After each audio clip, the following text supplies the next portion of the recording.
So, ito guys, nag-grocery ako saglit kanina sa Seafood City din. Kasi nga, bumili kami ng $1 na pandesal.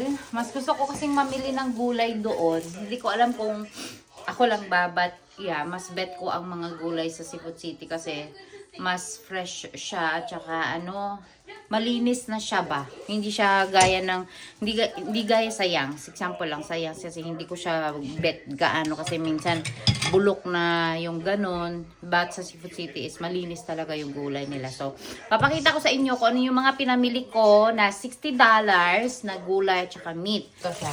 So, ito, pandesal, $1. Tapos, suka.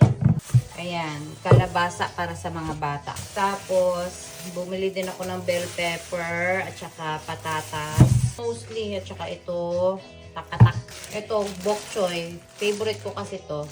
Okra, $3.92. Tapos, bumili na din ako ng pork chop kasi maganda yung pork chop nila kasi may balat. Ayan o, $17. Ito yung nagpamahal.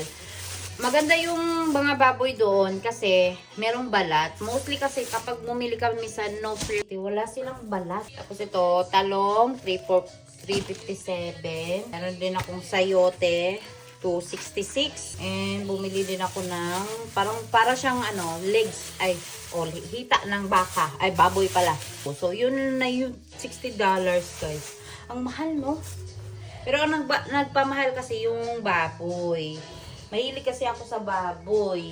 Kaya sabi ko kay Daddy, kapag nagsisipon city talaga kami, mas maganda talaga bumili doon. Or sa Yangs. Mas gusto ko yung sa Yangs din na baboy kasi mura din sila. Pero nga, nandun na din ako naman sa Seafood City. Kaya doon na din ako bumili.